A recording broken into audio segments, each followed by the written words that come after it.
Les souvenirs que moi j'ai, c'est surtout de voir nos frères qui sont tués comme des bêtes.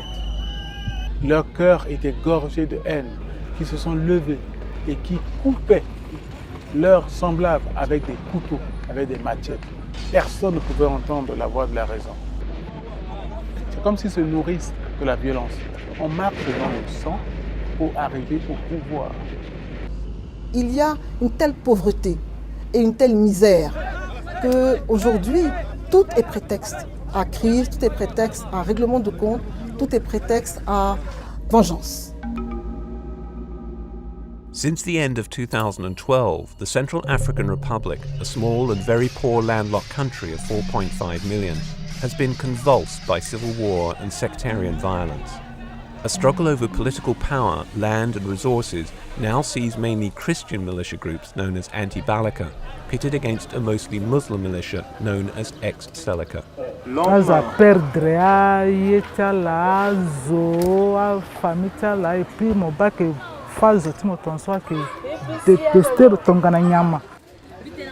Nearly 500,000 people are displaced. Almost 200,000, including most of the country's Muslims, have fled the country. And tens of thousands, like Aisha Amadou, are trapped in enclaves, unable to escape. This is the very outer limit of a district called Pékin in the nation's capital Bangui. Aisha is one of the few thousand Muslims left in the city. She says she can't take a single step further.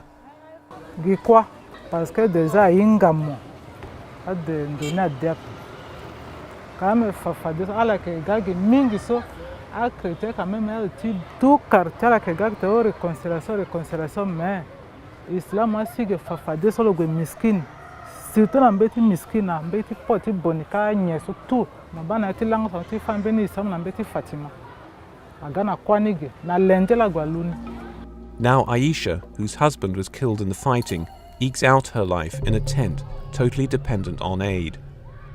Neither she nor her daughter can get to a hospital, which are largely run by hostile anti-Balaka elements.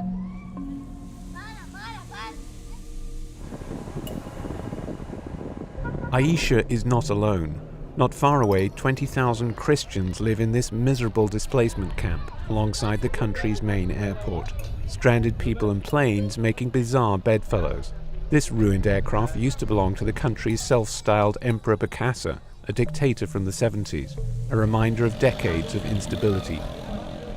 People here fled violence in the city, and now many of their homes are destroyed. J'avais entendu parler de cette crise, mais l'ampleur de cette crise m'a vraiment impressionnée. In the midst of this, independent expert Marie-Thérèse Keita-Bokoum, appointed by the United Nations Human Rights Council, arrives in the country for her fourth visit. Here she confers with Muslim representatives in Pékin. Her task is to monitor and make recommendations on the human rights situation in the country. Depuis 1 an et demi, la crise a explosé. Toute la population en souffre. Et vous voyez sur le visage des gens la souffrance. Et je crois que c'est cela le rôle aussi de la communauté internationale. La restauration de l'autorité de l'État à l'intérieur et un appui à la sécurité. Marie-Thérèse travels the country to assess the crisis. Here she goes east to Beberati. A human rights officer from the UN peacekeeping mission MINUSCA provides support. Il est important que l'on dépasse le stade de prise de conscience. Aujourd'hui, je pense que la prise de conscience est là, elle est plus ou moins généralisée. Maintenant, il faut que nous passions aux actes. The government has very limited influence beyond the capital. Effectively, much of the country has been divided up into lawless fiefdoms controlled by local militias, with criminality driving much of the violence rather than religion.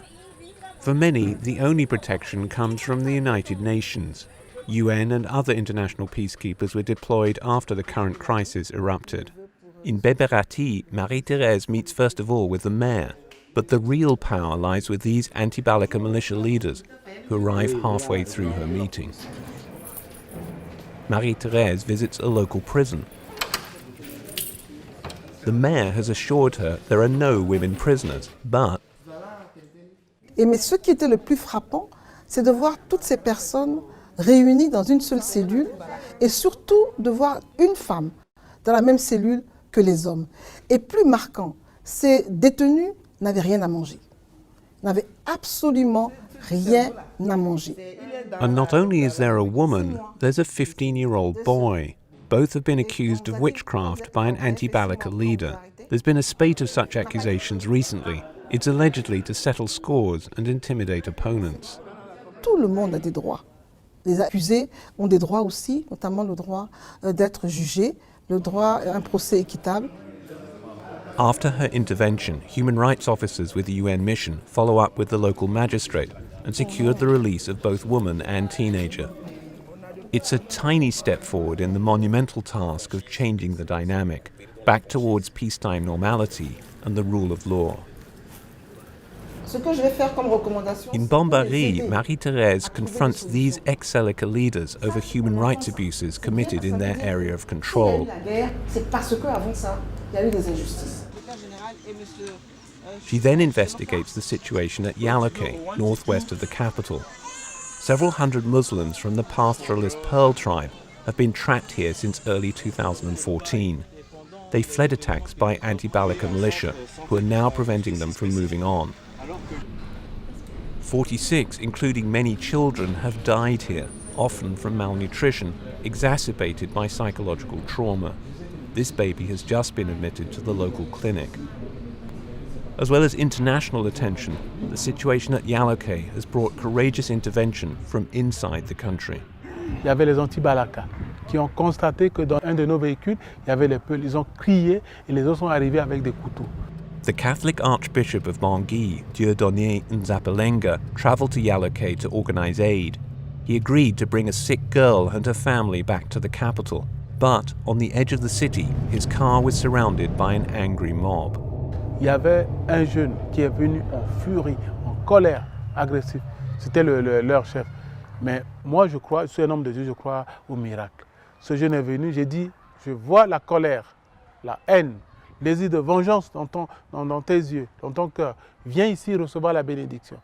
Il ne voulait pas. J'ai mis la main sur lui, sur sa tête. Je mettais la main, on criait en me disant, on est en train de tuer un Peul. Je suis sorti de véhicule. Ils allaient commencer à crier, ne le tuez pas. Et bien ce jeune que j'ai bien béni, c'est lui qui criait aussi avec moi. Ne le tuez pas.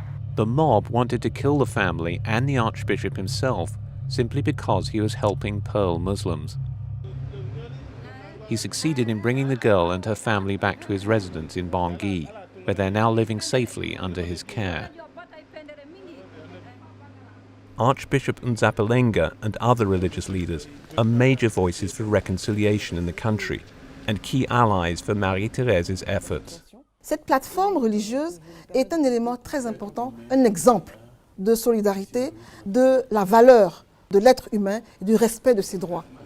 The Archbishop's mission includes frequently distributing aid in displaced people's camps in the capital. Some of the camps are full of Christian militia. A fairly high proportion here are criminals who joined in the fighting opportunistically. The atmosphere is highly volatile.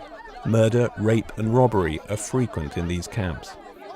Au plus profond de nous-mêmes, dans nos cœurs enfouis, existent des situations que nous avons vécues et que parfois sont là comme des bombes. The Archbishop believes that the route to a new era for the country can only pass through a deep, honest and shared accounting of what happened. On peut se tromper, on peut faire du mal. Peut-être que vous n'avez pas tué mon père, on vous a mandaté. Vous l'avez confessé. Vous avez dit de vos propres bouches que vous avez tué, je suis libéré. Je peux maintenant faire mon deuil. Et c'est là où la réconciliation pourra avoir son sens. In a practical demonstration of reconciliation, the Archbishop protected an imam who had to flee for his life after fighting broke out in his district. Imam Kobin Layama lived in the Archbishop's residence for several months and still stays close by. Certainement, il y a des gens dans la communauté musulmane qui ont pensé que le fait d'être accueilli par mon frère Monseigneur, c'est de l'apostasie. Mais je leur ai toujours répondu que dans notre religion, la religion ne nous a jamais demandé de prendre pour ennemis les frères chrétiens. Imam Kobin Layama, the Archbishop and other religious leaders have travelled abroad seeking support for the country. And here at home, the power of the Archbishop's message resonates as he holds Mass in a local church. Presidente lo laço e faz embaixo.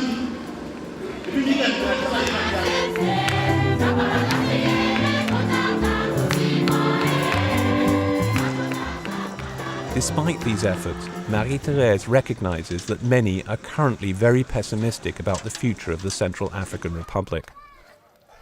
People like Aisha see few reasons for optimism.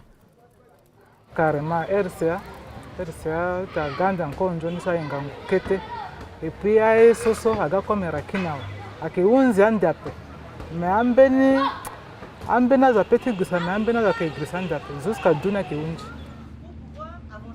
In an effort to change that dynamic, the UN has helped organize nationwide consultations for reconciliation.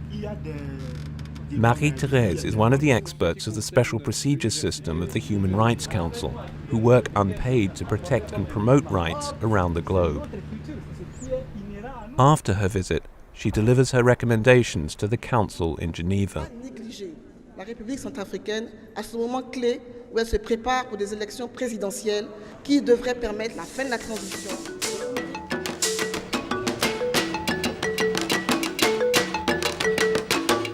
For Marie-Thérèse and for those who work for reconciliation, international support is crucial.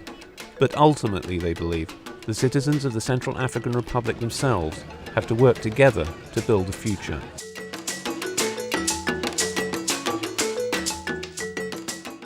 Les ressortissants de ce pays, les Centrafricains eux-mêmes, doivent avoir un sursaut national, un sursaut sur eux-mêmes. C'est leur pays. Nous venons les aider, nous les aidons avec beaucoup d'amour et beaucoup de plaisir.